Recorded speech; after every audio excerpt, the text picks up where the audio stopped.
Mga katambay, kamusta po? Mga kabayan, si Kamanong po, nagbabalik po muli para po magkomento po sa inyo dito po sa Tambayan Makabayan. Samahan niyo po inyong lingkod. Magandang umaga po muna, tanghali, hapon, gabi. Madaling araw po sa ating lahat. Sana po nasa mapayap at maayos po tayong kalagayan, mga kababayan. Ito po mga tambay, komentuhan na po natin. Ito pong pahayag ng isang abogado daw po ito na makakaliwa. Mga kababayan, itong si Attorney Conti, ito daw po talaga ay abogado daw po umano ito ng makakaliwa. At talaga sumusuporta po ito sa mga kriminal daw po umano. Lalong-lalo po sa mga naging salot umano ng lipunan, mga kababayan. At hindi po niya matanggap at hindi po niya mapaniwalaan. At talaga nagdududa po siya sa kalagayan at sa sinasabi po ni Atty. Kapman sa kondisyon at kalagayan ng ating dating Pangulong Duterte na sa kanya pong edad at siyempre po sa dami rin po ng kanyang karamdaman ay siyempre po ang kanyang memory, mga kababayan, ay nagkakaproblema na po.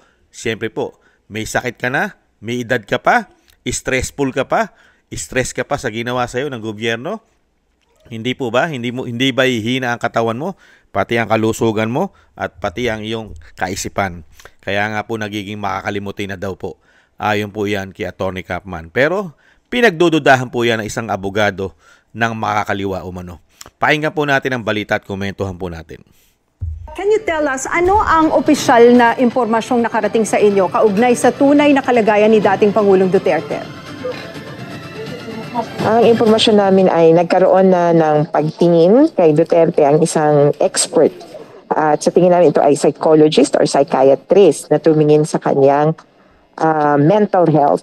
Nagkaroon na din daw siya ng CT scan at saka MRI na nag-lead sa isang expert na sabihin unfit siya to stand trial. Kaya lang, ang ICC pre-trial chamber ay hindi pa kumbinsido at merong oposisyon ang prosecution. Pinagpaliban lang naman niya itong hearing para i-determine kung totoo nga bang unfit for trial siya. Kaya sa ngayon, nakaabang lang din tayo kung kung madadagdagan ba ng ekspertong titingin kay Duterte. Sa hiling ng prosecutor, gusto nila may prosecutor's expert din. Pero ang duda namin, itong pre-trial chamber, katulad sa mga nakaraang kaso, maaari kasing mag-appoint sila ng panel of experts na titingin talaga dun sa sitwasyon ni Duterte.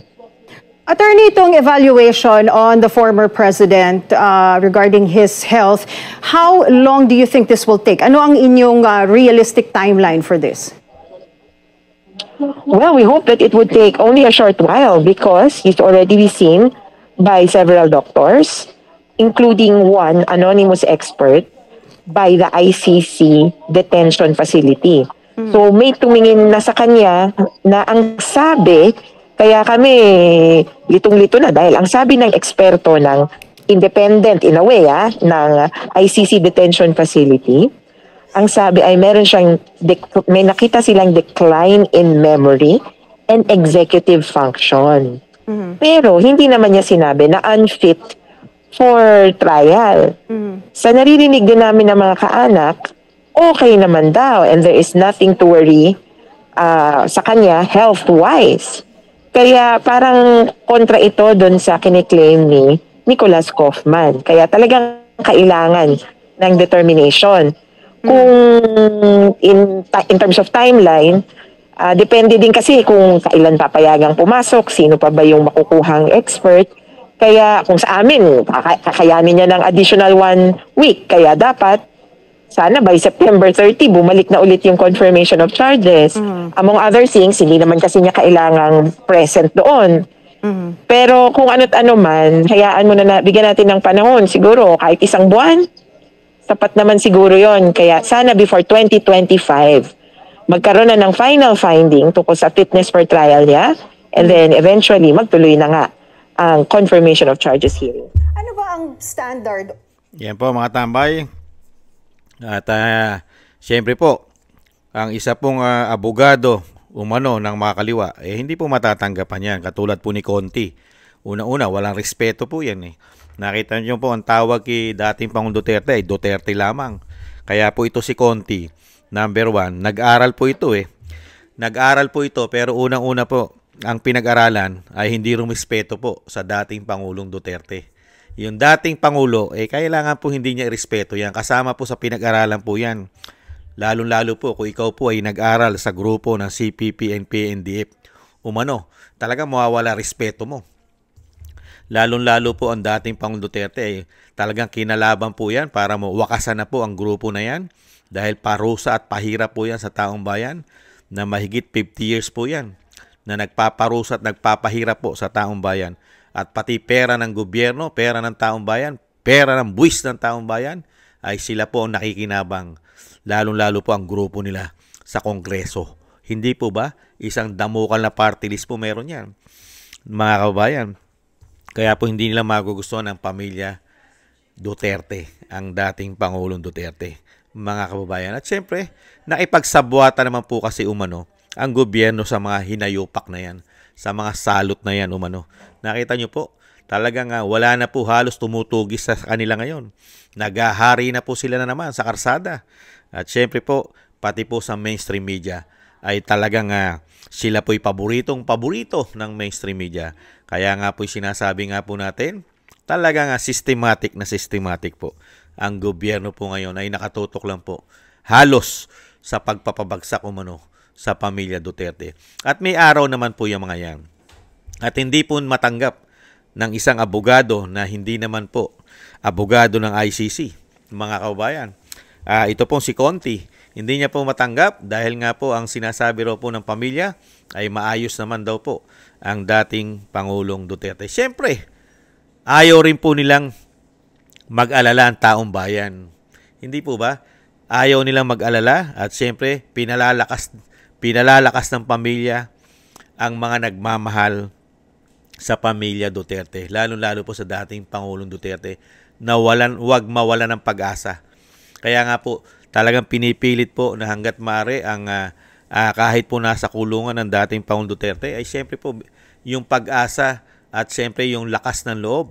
Kailangan po manatili yun at bigyan po ng positive. Laging positive ang kailangan po ibigay lalong-lalo po sa nagmamahal po sa pamilya Duterte at sa dating Pangulong Duterte. Pero ngayon po, alam naman po natin na sa edad at sakit ng dating Pangulong Duterte, dahil dinadanas din po natin yan, hindi lang po tayo, pati po ang ating mga magulang, ang ating mga lolo, lola, ay dinadanas po ang ganyang sakit, mga kababayan. Lalo-lalo po pagka tayo po ay nagkakaroon na po ng, di ba, nakakalimot na tayo. Di ba? Pag-uulyanin, natural po yan sa lahat ng tao, hindi lang po kay dating Pangulong Duterte. At dito sa isang Conti, ito pong si Conti na walang respeto, naturingan pa naman nag-aral, mga kabayan, pero yung respeto ay wala po sa kanyang katawan dahil siya po ay nire-respeto lang niya po ang kanyang grupo, Hindi po ba? Ang CPP, NPA, NDF. Ganyan po kawawalang hiya, yung mga taong yan. Kaya dito po, mga kabayan, marami na po tumingin. Sinasabi niya, yung independent na tumingin sa kanyang doktor, ay sinasabi na talagang si dating Pangulong Duterte ay talagang nakakaranas na ng mga paglimot at kinu-question pa po yan ni Conti dahil nga daw hindi naman daw sinabi ng expert, yung independent expert na tumingin na nangangahulugan na hindi naman pwede itong umattend doon sa kanyang hearing na gaganapin para po matuloy na ang kaso nila, mga kababayan. Talagang napakarami po nilang dahilan at question na talagang sisiraan pa ang dating Pangulong Duterte at siyempre po si Atty. Kaufman. Ang tanong natin, dapat magpakulong ka rin. Ikulong ka rin doon sa ICC, Conti, nang makita mo lahat kung ano nangyayari doon. Magtabi kayo ng kulungan ni dating Pangulong Duterte. Alam mo naman sa sarili mo dahil nga ikaw, abogado ka, naturingan, pero yung proseso ng batas, alam mo yan sa puso mo, Conti, na hindi nasunod ang proseso ng batas kay dating Pangulong Duterte. Palibasa ikaw ay sumusuporta sa mga kaliwa kaya ang puso't isip mo ay sarado. Kaya napakasama ng layunin ninyo. Dahil ikaw mismo abogado, alam mo ang batas, alam mo ang proseso ng batas, pero ayaw mo implement yan at ayaw mo sabihin sa taong bayan na maling-mali ang ginawang proseso ng gobyerno ng Pilipinas, kasama pa kasabwat ang ICC dahil tinanggap nila yan na mali ang proseso Kasi hindi po nila kukunin yan dahil meron po silang sinusunod na Rome of Statutes nila ng proseso ng batas, pati mismong ICC.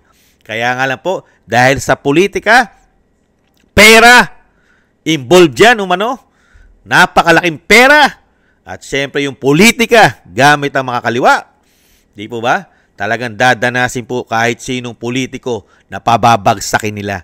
Dahil nga po sa pagiging greedy, ganit, swapang, at meron pang bonus sa pulburon ang mga hinayupak na hindot na yan. Hindi po ba mga kabayan? Kaya dito po sa ginagawa po nila kay dating Pangulong Duterte, wag na wag lang may mangyari dyan sa ginawa nila. Sa tingin nyo, hindi mag-aaklas lalo ang taong bayan? Dahil ang ginawa nyo dyan ay sobrang panggigipit at pangaapi. Inapi nyo. Sobra nyong inapi ang dating Pangulong Duterte. Mga kababayan, trinraidor ninyo. Ayaw nyong litisin sa Pilipinas. Dahil puro kasinungalingan lang ang inyong mga gawa-gawa na mga testigo. Hindi po ba? Kaya nga po traitor sila eh. Dahil may sariling bansa, may sariling judicial, may sariling hukuman, pero hindi nila nililitis yung sinasabi nilang isang damukal na kaso kasalanan ng isang Pilipino at isang dating Commander-in-Chief. Hindi po ba katarantaduhan yan? Ayaw mo litisin sa bansa mo? Kahit ni isa, walang nilitis dyan. Tapos sasabihin mo, masamang tao yan. Tapos dadalhin mo sa ICC na walang jurisdiction sa ating bansa. Hindi po ba talagang pagtitrader at paghuhudas ang ginawa nila riyan? Dahil sa sobrang gahaman, sakim, greedy sa lahat kung ano man merong pakinabang sila sa gobyerno. Kaya nga nagkakandaleche-leche ang ating bansa eh. Dahil sa ginawa nila kay dating Pangulong Duterte, nakita nyo po ba? Pati ang mga bansa, nakita nila kung anong klaseng bansa at leader meron tayo ngayon. Nakita nyo po bang pumapasok ang mga bansa na gustong mamuhunan sa ating bansa? Nada! Dahil nga sa nakita nila kung anong klaseng leader meron ngayon ang Pilipinas. Bulok, bugok, weak, umano. At may karga-karga pa itong pulburon issue at coke issue. Hindi po ba? At syempre, alam din po ng ibang bansa na pati ang mga terorista, mga kabayan, ay kinampihan na umano ng pamahalang ito. Mga kabayan, ganyan po sila katindi dahil po sa kapangyarihang ayaw na mawala sa kanila. Mga kababayan, kaya ito pong grupo na ito ni Conti na ito, hindi po magtatagal ito. Ang taong bayan po, kitang-kita po kitang-kita po natin ang ginawa po nilang pamumulitika. Grabe po ang ginawa nilang pagpapabagsak dyan. At talagang gamit ang puwersa ng pera, buwis ng taong bayan ang ginamit po nila dyan. Buwis ng taong bayan, pera! At syempre ang puwersa ng mga nagpakahudas din umano ng mga men in uniform. Hindi nanindigan. Kaya nga po, magmula nung pumasok po ang binagawang Pilipinas, nagpakahudas na rin po umano ang mga general na sangkot po dyan. Hindi naman po lahat.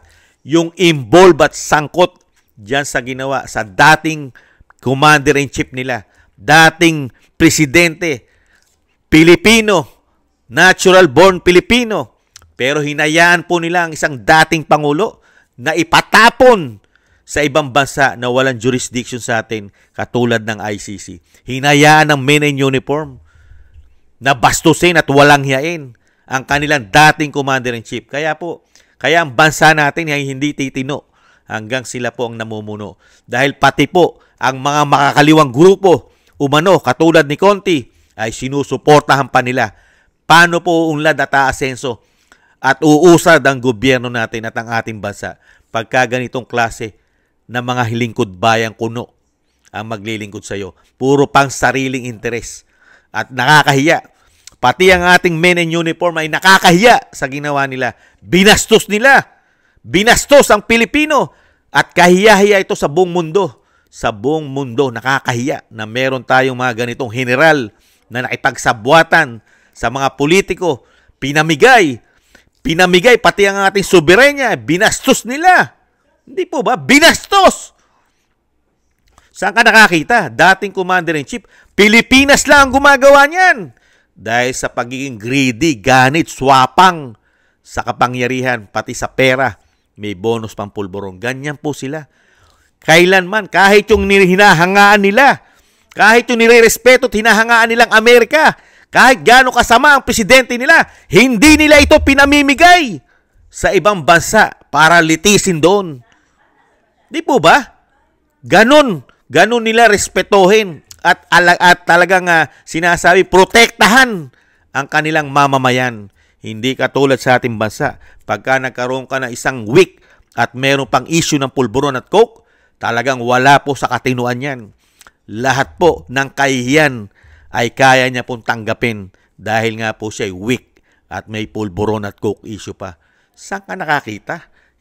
Talagang hindi ka tanggap-tanggap sa matitinong Pilipino yan. Sa mga nag-iisip at nagmamahal sa bansa at nagmamahal sa Pilipino, sa kapwa Pilipino mo, nagmamahal ka at nagmamahal ka sa sarili mong bansa, nanaisin mo ba't gugustuhin na ipamigay, ipatapon ng isang Pilipino kahit hindi presidente?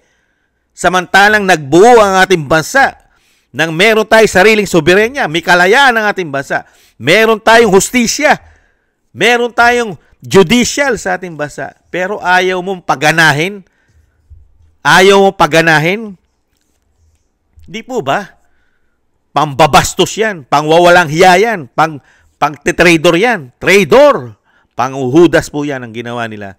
Kaya po yan, kasaysayan po nila yan, history po yan, kaya lang po nagiging tama sa kanila yan, dahil ginagamit nila ang pera ng bansa, pera ng Pilipino, para po protektahan ang mga sarili nila, lalong-lalo po sa mainstream media, para hindi po sila, hindi sila walang hiyain at hindi ilabas ng mainstream media ang kasiraan nila. Bagkus, pabanguhin pa ito. Pero, sa ibang bansa, mabaho po sila, mga kabayan. Hindi po katanggap-tanggap yan, lalong-lalo po sa matitino. Mag-isip na katulad po ni Kamanong. Hindi po katanggap-tanggap yan, mga kababayan, na magpatapong ka ng isang Pilipino, samantalang may Pilipino na gusto mong pauwiin sa bansa dahil nanganganib ang buhay ng Pilipino, pauwiin mo, samantalang ikaw, Pangulo, nagpapatapong ka ng kapwa mo Pilipino. Unbelievable. Ganyan pong klase ang mga hindot na yan. Kaya po, pati po ang karamdaman ni dating Pangulong Duterte ay ayaw nilang paniwalaan. Ang dinaranas po, paghihirap, stress sa ginawa sa kanya, kahit anong tibay at tapang ng iyong kalooban at dibdib at isip ay bibigayan pag yan ay naiisip mo araw-araw na buong buhay mo naglingkod ka sa bansa, naiisa lang ang bansa mo, ang iyong lupang sinilangan. Mula nung ikaw ay naglingkod, mayor, congressman, presidente ng bansa, halos buong buhay mo. Pero isang araw lang nagkaroon ng leader na walang utang na loob. Pinalibing mo ang kanyang ama sa napakatagal na panahon. Ilang presidente ang walang nakagawa niyan. At tinulungan pa ng anak na isang BP Sara ang kanyang pagiging pangulo para maibalik sa Malacanang ang lahi nila. Pero yan lang ang tinanawan mo ng utang na loob. Dahil may kasalanan ka sa bansa. Yung kasalanan mo, ayaw na ayaw mong matuklasan at ayaw mo ipakita at paalam na ikaw ay napakarami mong problema sa iyong pagkatao. Napakarami mong lihim, sikreto para ito'y matabunan at hindi maungkat at hindi makalkal ng mga Pilipino. Gumawa kayo ng paraan para ipolitika ang pamilya Duterte dahil po sa dami niyong sikreto na kailangan niyo po itago sa Pilipino. Pero lumalabas yung mga sekreto na yan. Di po ba? Kitang-kita na po. Kaswapangan sa pera. Ano po nangyari sa mahigit 3 taon? Korupsyon. Kaswapangan sa kapangyarihan. Ano po nangyari ng mahigit 3 taon? 3 taong pamumulitika, pagpapabagsak, impeachment. Di po ba? Sila na rin po mismo ang nagbibigay at naglalabas ng kanilang mga baho, mga kababayan. Kaya nga lang po, dahil nga po systematic po ang ginawa nila, kaya po hindi bulgar ito. Dahil pati ang karamihang mainstream media ay mga bulag, bingi, at sinasabi nga po nagpapakaulol at nagpapakabobo sa sitwasyon ng ating bansa dahil po sa pakinabang. At syempre, yung mismo pong mga magnanakaw ang may-ari pa rin ng karamihang media sa ating bansa. Kaya ganyan po ang bansa natin. Puro utang. Utang po ang aabutin natin dyan. At bagsak na bagsak po. At kahirapan. Di ba? Kahirapan, mga kabayan. Kaya po, mga kabayan, siyempre, ang dapat pong gawin na lang natin, siyempre, yung tuloy-tuloy po. Kung ano po ang naumpisahan po na kailangan po natin iparating at siyempre magkaisa ng hinaing ng taong bayan, lalong-lalo sa kanilang paglilingkod, ay siyempre kailangan po ilabas yan. Ilabas po. Ipakita po ng gobyernong ito ay puro po pasarap ang ginawa po nila sa atin. Puro pagpapasarap lang po. At siyempre pangungurap at pamumulitika. Puro pabor po sa kanila. Kaya magtuloy-tuloy po sana ang ginagawa po ng ating mga kababayan na pagprotesta at pagkundina sa mga kawalanghiyaan po ng mga nakaupo po sa atin ngayon.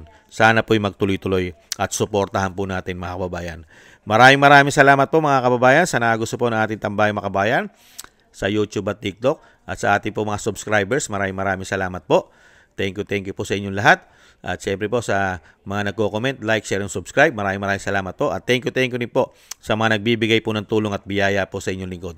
Shoutout po sa inyo. Shoutout po kay Eric Hershio ng Canada, Kingston 123 ng Hong Kong, Bei Chichiyoko, Gina Ray Solidides ng Berlin, Germany, Julieta Celola ng Sydney, Australia, si Jem Aris ng United Arab Emirates, Jovelyn Watanabe ng Japan, ako si Pilam, Ani Jo, Chidorico Erguisa Jr., si Arpel Villacorta, Wills Bubbles 5697, Rosalina RK, Team 888, Michelle Yamaguchi Vlog, Norma Garcia, Gay at Siena, Tatay Nick ng Canada, si Ma'am Nancy at si Ma'am LB at Sir Manny ng North Miami, Florida, USA. Thank you po sa inyo, mga kabayan. Ingat po kayo, lalong-lalo po sa inyong mga paggawa. Maraming salamat po. At syempre po, yung dasal po natin at panalangin sa pamilya Duterte na maingatan po sila, ang ating Vice President at ang dating Pangulong Duterte ay maingatan po. Lalong-lalo po ang ating dating Pangulong Duterte na mayroon pong karamdaman at mayroon pong mga napakarami pong pighati sa kanyang puso at stress, mga tambay. Sana po'y malagpasan niya po ito at madugtungan pa po ang kanyang buhay at kalakasan at makabalik po sa lalong mabilis sa ating bansa. Maraming salamat po sa mga panalangin, mga kababayan. Tayo rin po, mga kabayan, ay manalangin at na maingatan po tayo at ang ating buong sambayanan. Thank you po, mga kabayan. Taste lang po. Bye-bye.